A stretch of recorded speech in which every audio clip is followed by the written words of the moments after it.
You're listening to Rethinking Trade with Lori Wallach. Small business owners and farmers are protesting the Korean WTO and NAFTA are transnational forms of autocratic governance Few that moments I will subordinate sign our a North American free trade agreement. Seattle has never seen anything like it. Mexican workers face threats of violence. Trade policy has delivered one punch in the gut after another. Welcome back to Rethinking Trade, where we don't just talk about trade policy, we fight to change it. I'm Ryan, and I'm joined once again by our in-house trade expert, Lori Wallach. So, Lori, as we both know, the best and worst things can emerge in times of crisis. And just recently, amidst the coronavirus pandemic, we've seen one of the ugliest aspects of corporate trade policy rear its head yet again: investor-state dispute settlement tribunals. So the internet now is flooded with blogs, webinars, and other content from corporate law firms fishing for clients to attack governments and demand compensation over public health measures taken during the pandemic. Before we get into those gory details, maybe you could just tell us a bit about how ISDS policies work and, what these law firms have been saying. Investor-state dispute settlement, or ISDS, is an outrageous scheme where trade agreements and agreements called bilateral investment agreements grant new rights and powers to multinational corporations to sue governments before a panel of 3 corporate lawyers. Those lawyers can award the corporations unlimited sums to be paid by us taxpayers, including for the loss of expected future profits.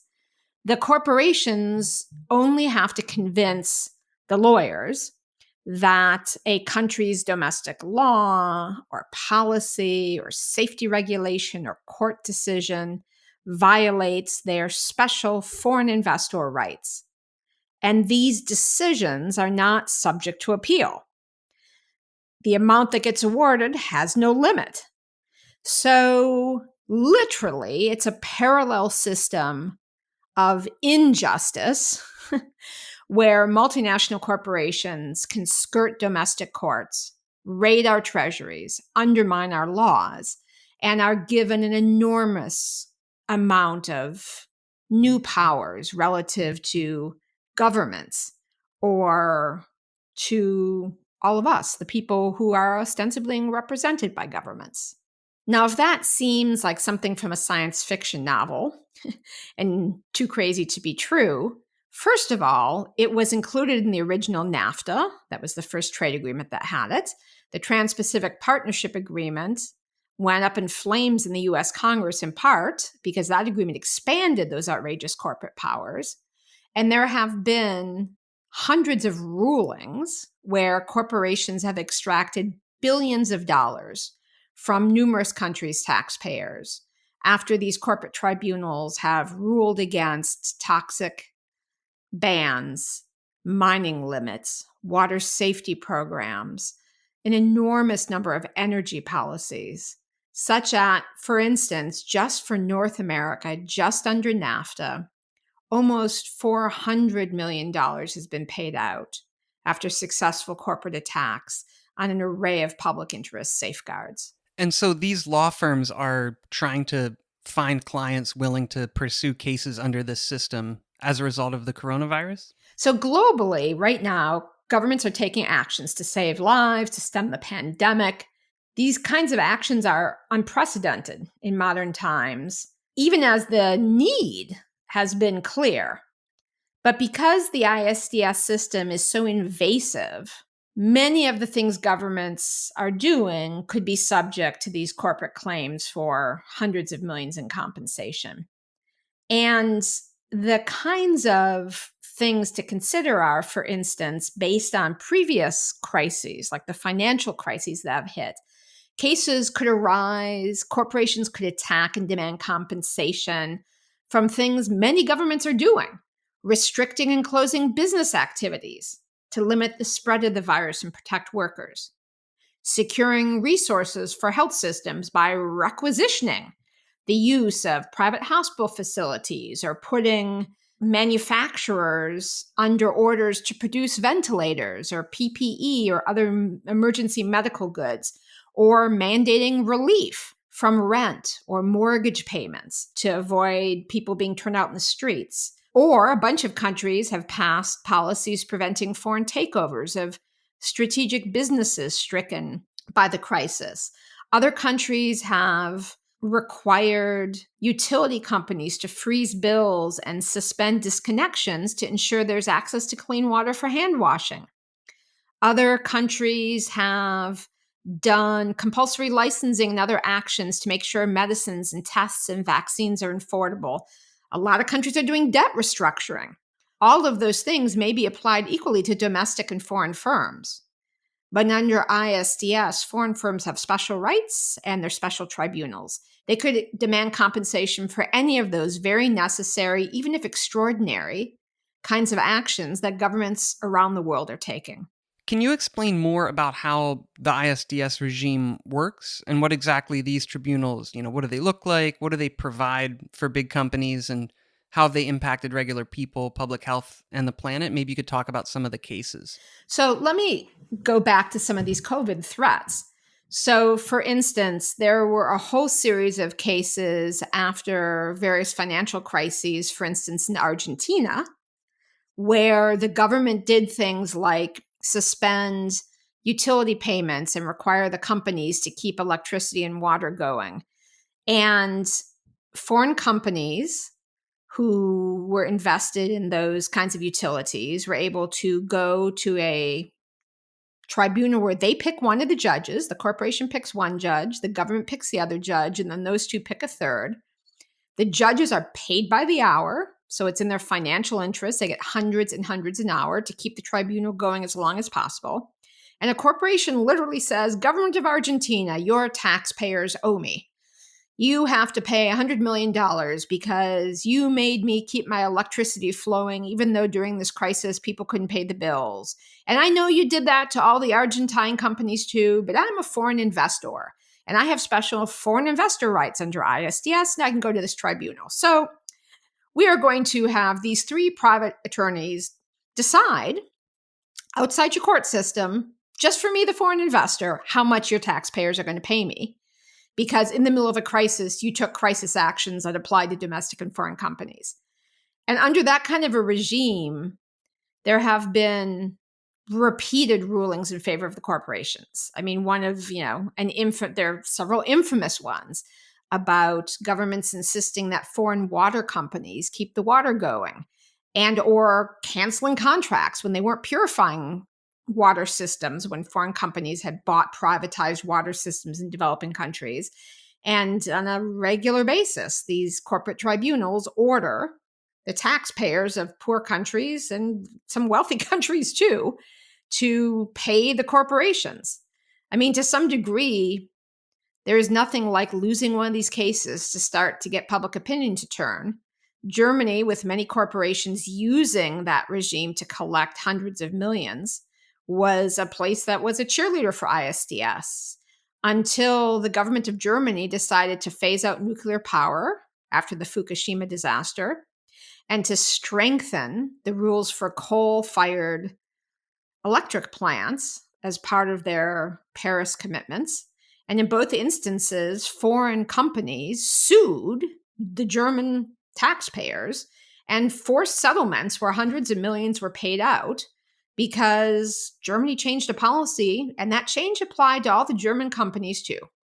But the foreign investors went to ISDS and they got the money.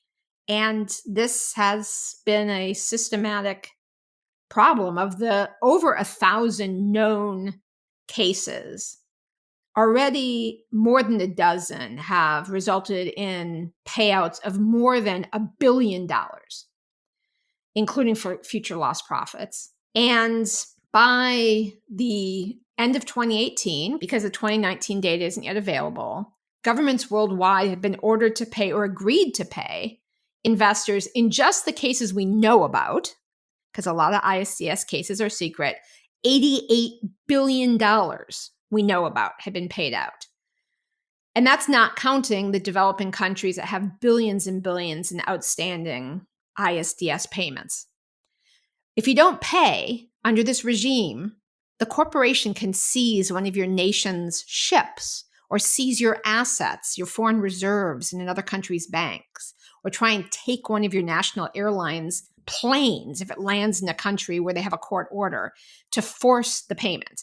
It's so outrageous you couldn't make it up, except it's the reality. If we got rid of ISDS tribunals, what would a fairer, more equitable tribunal system look like? Well, there should be no parallel system of justice just for multinational corporations. They're hardly a underprivileged class that needs special rights. So the answer is there should be no ISDS. Those agreements should be abolished. The original idea of the system, when it was concocted with a more narrow scope, was that European companies and governments invested in what were about to become their foreign colonies would flee during the period of independence because the court systems in parts of the Caribbean and Africa and Asia weren't set up. So the idea was, here's a system for these colonial investors in the transition to independence that will keep them staying invested, Royal Dutch Shell, et cetera, in Indonesia.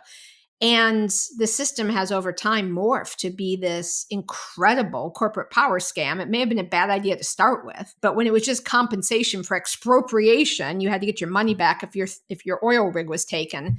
That's one thing.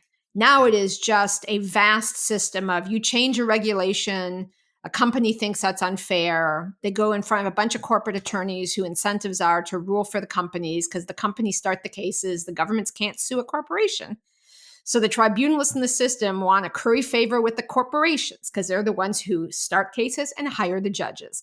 It's so corrupt and unfair. There is no way to fix it. And what's super disappointing is in the face of worldwide opposition and numerous countries, South Africa, India, others, leaving the old ISDS regime, Europe is trying to repackage the same old thing with a new coat of paint and call it a global investment court and basically pretend that a multilateral investment court's the formal name, the MIC, is something other than ISDS, even more formalized. The only answer is to get rid of the whole parallel rights for corporations.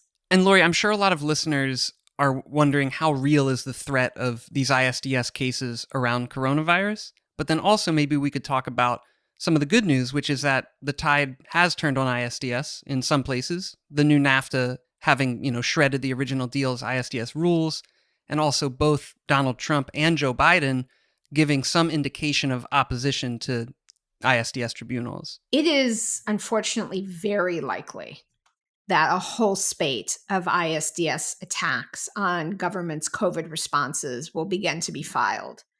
And the reason why is under this regime, an enormous amount of money can be made by both the lawyers and by the corporations. It is a legalized raid on treasuries.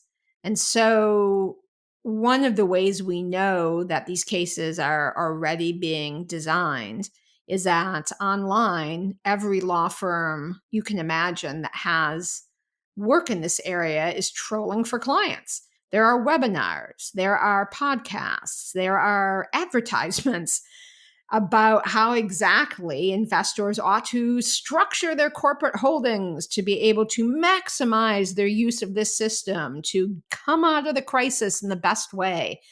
And it even in some of these online platforms of the law firms, they describe, have you lost money because of this? It's, sort of global corporate ambulance chasing. And there are some very specific things governments are going to have to do to avoid being just slayed by this at the very time that economies and jobs are shaky and health costs are up. I mean, the most important thing countries can do is just to restrict the use of ISDS in all its forms with respect to any claim relating to COVID. That is narrow if they don't want to get rid of ISDS altogether. And there are different technical ways you can do that. You can do it in a multilateral agreement among the countries who sign these kind of treaties. You can do it unilaterally, but you can have limited effect because the tribunals can just ignore government and rule against you anyway and then seize your government airline's plane to pay off the corporation. But there are ways to basically governments to restrict the use. there certainly should be a suspension of all the cases ongoing right now while governments are focused on fighting COVID-19. There are almost 400 open ISDS cases against 83 countries right now. So there's no bandwidth to deal with this. But one of the countries, Bolivia, has already asked tribunals in 2 cases to suspend proceedings. And in both cases, the tribunals rejected the request and just kept going. A third thing is to make sure that no public money is spent paying the corporations for decisions during the pandemic. And really, it's 2 different things, which is, don't pay your ISDS awards, make them. The corporations have to go to domestic courts and try and seize your stuff. It delays it. But also, if you have carved out ISDS that may be existent in your agreements from covering anything that covers COVID, you basically can protect yourself from having to pay. Obviously, countries should stop negotiating, signing, and ratifying new agreements that include ISDS, and they should terminate their existing agreements with ISDS, which, if you look at our website, tradewatch.org, we've done a study that shows the countries that got out, Bolivia, Ecuador, Indonesia, India, South Africa, have not seen drops in foreign direct investment. In fact, some of them had their credit ratings go up because there isn't this potential huge liability of corporate money grabbing. And then, obviously, every country should be reviewing all of their agreements that might include ISDS because they just don't fit the reality of too much corporate power in the global economy, and even more so in this crisis. And that gets to the good news. So for many decades, the United States was one of the leading proponents of ISDS, was shoving it down every other country's throat. And as we saw during the Obama administration with the fight over the Trans-Pacific Partnership in Congress, pretty much on a bipartisan basis, ISDS has lost support. And a lot of people claimed, well, maybe it really wasn't opposition to ISDS that derailed the TPP. Maybe it was just the Republicans really didn't like Obama and they didn't want him to have that vote. But the reality is the United States Congress just passed by overwhelming House and Senate majorities a new North American free trade agreement that totally eliminates the existing ISDS between the US and Canada, under which dozens of Canadian environmental laws have been attacked and millions paid out, and largely whacked ISDS between Mexico and the US. And the new US trade agreements with the UK, with Kenya, et cetera, aren't going to have ISDS anymore. So if even the US on a bipartisan basis is stepping back, and you have lots of developing countries that have gotten out of their ISDS enforced agreements, then progress in the right direction is happening. And the Europeans need to stop pushing the same old under a different brand, their multilateral investment court. I mean, hell, we're going into a US presidential election where Vice President Biden, who in the past supported these kind of agreements, on the record, in writing, has been answering campaign questionnaires saying his future trade agreements will not have ISDS. That's a stupendous shift. And Trump has been behind agreements that already don't have ISDS. So that's a big shift domestically. Every activist should be happy about the work that people in the US have done for decades to get there.